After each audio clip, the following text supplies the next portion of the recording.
نحمده ونصلي على رسوله الكريم أما بعد فأعوذ بالله من الشيطان الرجيم بسم الله الرحمن الرحيم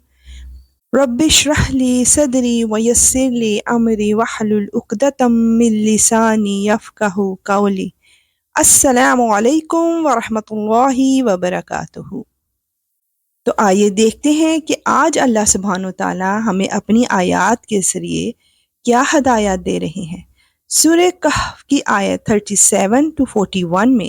دنیا داری کے مغالطوں کی اصلاح کی جا رہی ہے۔ لاسٹ ایپیسوڈ میں جو 2 باغوں کی سٹوری سٹارٹ ہوئی تھی اس کو کنٹینیو کرتے ہوئے شرک اور غرور کا انجام بتایا جا رہا ہے۔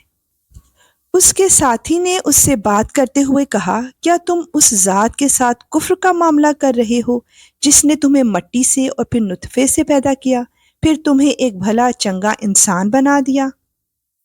جہاں تک میرا تعلق ہے میں تو یہ عقیدہ رکھتا ہوں کہ اللہ میرا پروردگار ہے اور میں اپنے پروردگار کے ساتھ کسی کو شریک نہیں مانتا۔ اور جب تم اپنے باغ میں داخل ہو رہے تھے اس وقت تم نے یہ کیوں نہیں کہا کہ ماشاء اللہ لا قوت الا باللہ، جو اللہ چاہتا ہے وہی ہوتا ہے، اللہ کی توفیق کے بغیر کسی میں کوئی طاقت نہیں۔ اگر تمہیں یہ نظر آ رہا ہے کہ میری دولت اور اولاد تم سے کم ہے تو میرے رب سے کچھ بعید نہیں ہے کہ وہ مجھے تمہارے باغ سے بہتر چیز عطا فرما دے اور تمہارے اس باغ پر کوئی آسمانی آفت بھیج دے جس میں وہ چکنے میدان میں تبدیل ہو کر رہ جائے، یا اس کا پانی زمین میں اتر جائے پھر تم اسے تلاش بھی نہ کر سکو۔ اللہ اکبر، بے شک جو رب دینے پر قادر ہے وہ لے لینے پر بھی قادر ہے۔ آیت 42 to 44 میں دنیا داری کا عبرتناک انجام بتایا جا رہا ہے، اور پھر ہوا یہ کہ اس کی ساری دولت عذاب کے گھیرے میں آ گئی، اور صبح ہوئی تو اس حالت میں کہ اس نے باغ پر جو کچھ خرچ کیا تھا وہ اس پر ہاتھ ملتا رہ گیا، جبکہ اس کا باغ اپنی ٹچیوں پر گرا پڑا تھا، اور وہ کہہ رہا تھا کاش میں نے اپنے رب کے ساتھ کسی کو شریک نہ مانا ہوتا۔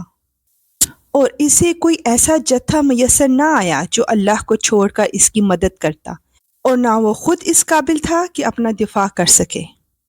ایسے موقع پر آدمی کو پتہ چلتا ہے کہ مدد کا سارا اختیار سچے اللہ کو حاصل ہے، وہی ہے جو بہتر ثواب دیتا اور بہتر انجام دکھاتا ہے،